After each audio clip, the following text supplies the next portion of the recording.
Viewers আসসালামু আলাইকুম। Smart way online academy পক্ষ থেকে সবাইকে স্বাগতম। আজকে আমরা হাজির হয়েছি ম্যানেজার ফিনিশিং ওভেন গার্মেন্টস। যারা ওভেন গার্মেন্টসে জয়েন করতে চান বা ক্যারিয়ারটাকে ডেভেলপ করতে চান তাদের জন্য আজকের এই ভিডিওটি খুবই ইম্পর্টেন্ট। আজকের এই ভিডিওটি থেকে আমরা যা জানবো সেটা হচ্ছে ম্যানেজার ফিনিশিং, অর্থাৎ ফিনিশিং ডিপার্টমেন্টে যদি আপনি জয়েন করেন ম্যানেজার হিসেবে তাহলে আপনার কী কী রেসপন্সিবিলিটি রয়েছে, কী কী কাজ রয়েছে সেই বিষয়ে আমরা আজকে বিস্তারিত আলোচনা করব। অবশ্যই শেষ পর্যন্ত ভিডিওটি দেখবেন। আর ছোট্ট একটি রিকোয়েস্ট, যদি আমার এই চ্যানেলটা ভালো লাগে থাকে অবশ্যই আমাকে সাবস্ক্রাইব করে এই পাশে থাকবেন। তো চলুন আমরা আজকের মূল আলোচ্য বিষয়ে চলে যাই, ম্যানেজার ফিনিশিং ওভেন ফেব্রিক্স। যারা ম্যানেজার হিসেবে জয়েন করতে চান তাদের একটু ক্রিটিক্যাল, কারণ ম্যানেজার পোস্ট অনেকটি বড় পোস্ট, আপনার 60,000-70,000 টাকা স্যালারি। সো আপনাকে কাজটা সেভাবেই করতে হবে। আমি যে পয়েন্টগুলো আলোচনা করব সেই পয়েন্টগুলো কিন্তু আপনাকে এক্সপিরিয়েন্স থাকতে হবে। ম্যাক্সিমাম আপনাকে অবশ্যই 10 ইয়ার্স এক্সপিরিয়েন্স থাকতে হবে। যারা অফিসার র্যাঙ্কে আছেন বা সিনিয়র এক্সিকিউটিভ আছেন তাদের জন্য এই ভিডিওটি ইম্পর্টেন্ট, কারণ যারা ম্যানেজার হওয়ার স্বপ্ন দেখছেন তাদের জন্যই এই ভিডিওটি মূলত।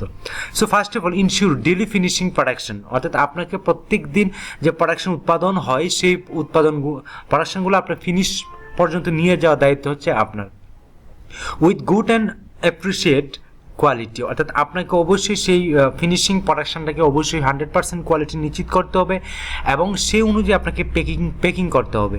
দেন আপনি সেটা শিপমেন্ট পর্যন্ত নিয়ে যেতে হবে।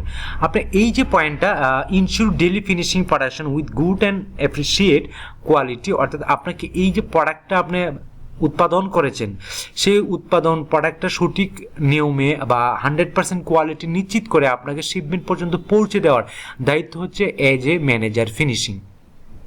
সো আপনি যদি ম্যানেজার হিসেবে জয়েন করতে চান আপনার এই পয়েন্টে কিন্তু ছোটো মনে করবেন না, অনেক বড়, এটার মাধ্যমে অনেক কাজ রয়েছে, ওয়ার্ক রয়েছে, হার্ড ওয়ার্ক রয়েছে, আপনার লিডারশিপ রয়েছে, কমিউনিকেশন স্কিল রয়েছে। এই বিষয়গুলো আপনাকে অবশ্যই ডেভেলপ করতে হবে যদি আপনি ম্যানেজার হিসেবে জয়েন করেন।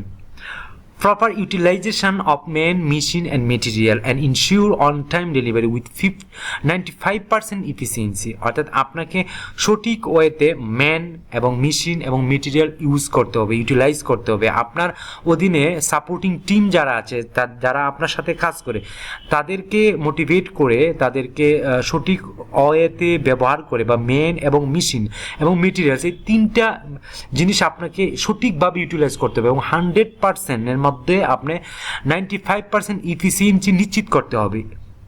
অর্থাৎ প্রত্যেকটা কর্মী, প্রত্যেকটা মেশিন এবং মেটেরিয়াল আপনাকে 95% আপনাকে উৎপাদন করে দেখাতে হবে। এজ এ ম্যানেজার হিসেবে বা ফিনিশিং ম্যানেজার হিসেবে আপনাকে এই বিষয়গুলো নিয়ে কাজ করতে হবে, যে সঠিকভাবে মেন ব্যবহার করা হচ্ছে কিনা, মেশিন ব্যবহার করা হচ্ছে কিনা, মেটেরিয়াল সঠিকভাবে ইউটিলাইজ করা হচ্ছে কিনা। এই যে মেন মেশিন মেটেরিয়ালস বিশাল বড় একটা ফ্যাক্ট, এই ফ্যাক্টটা নিয়ে আপনি অনেক গবেষণা করেন। আপনার আর্টিজেন, মেশিন, তারপর মেটেরিয়ালস, অ্যাক্সেসরিজ, এই বিষয়গুলো যত আপনার কালচার করবেন, যত কাজ করবেন তত বেশি শিখতে পারবেন। সো এটি সঠিক ব্যবহার করা হচ্ছে এজ এ ম্যানেজারের কাজ। আশা করি বুঝতে পারছেন।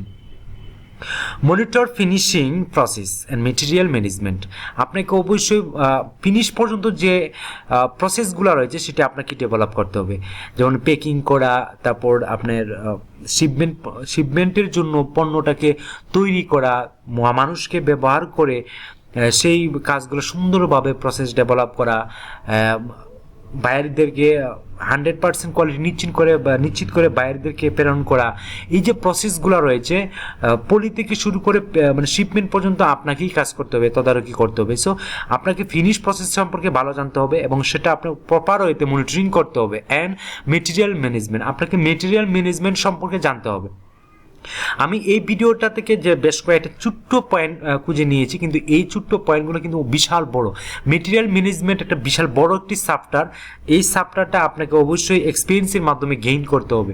আপনার ফিনিশিং ম্যানেজার হিসেবে যদি জয়েন করতে চান তাহলে material management, process management, communication management, তারপরে সাপ্লাই চেইন ম্যানেজমেন্ট, এই বিষয়গুলো আপনাকে জানতে হবে। লিডারশিপ, ইংলিশ এবং কম্পিউটার সব বিষয়ে কিন্তু আপনাকে পারদর্শী হতে হবে। আপনাকে 10 বছরের এক্সপিরিয়েন্স থাকার পরে কিন্তু আপনাকে একটা ম্যানেজার পোস্ট দেবে।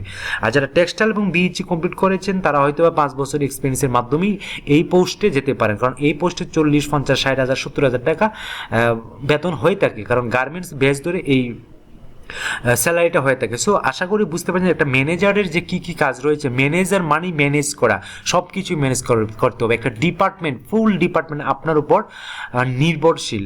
প্রত্যেকটা ম্যান এবং প্রত্যেকটা মেশিন এবং মেটেরিয়াল আপনাকেই তদারকি করতে হবে। আশা করি বুঝতে পারছেন যে ফিনিশিং ম্যানেজারের কী কী দায়িত্ব রয়েছে। Communicate with cutting, sewing and merchandising teams for any kind of relevance of delivery issue. অর্থাৎ আপনাকে কমিউনিকেশন করতে হবে ডাইং ডিপার্টমেন্টের সাথে, সুইং ডিপার্টমেন্টের সাথে, মার্চেন্ডাইজিং টিমের সাথে, এবং ভ্যালুয়েট কিছু সেকশন বা ডিপার্টমেন্ট রয়েছে যেমন এমব্রয়ডারি, স্ক্রিন প্রিন্টিং, টাই ডাই, ব্রাশ, ডাইং, এই যে বিষয়গুলো, ফিনিশিং স্টোর, স্টোর, তারপর production department, department, planning department, এই সকল ডিপার্টমেন্টের সাথে আপনার কমিউনিকেশন ভালো রাখতে হবে। বিশেষ করে মার্চেন্ডাইজিংয়ের সাথেও আপনার একটা ভালো একটা কমিউনিকেশন রাখতে হবে, নাহলে আপনি মেটেরিয়াল ম্যানেজমেন্টটা করতে আপনার জন্য অনেকটা কঠিন হয়ে যাবে। সো আপনাকে কাটিং ডিপার্টমেন্ট সম্পর্কে জানতে হবে, সুইং ডিপার্টমেন্টের সম্পর্কে জানতে হবে, ডিপার্টমেন্ট সম্পর্কে জানতে হবে, তারপর আপনার মার্চেন্ডাইজিং ডিপার্টমেন্টের কী কী কাজ রয়েছে, কস্টিং কীভাবে করতেছে, সকল বিষয়ে আপনাকে কিন্তু জানতে হবে। যদি আপনি না জানেন তাহলে আপনি কিন্তু ম্যানেজারই করতে পারবেন না। সো আপনি যদি ম্যানেজার হিসেবে জয়েন করতে চান তাহলে আপনাকে অবশ্যই এই ডিপার্টমেন্টে আপনাকে ডেভেলপ করতে হবে নিজেকে।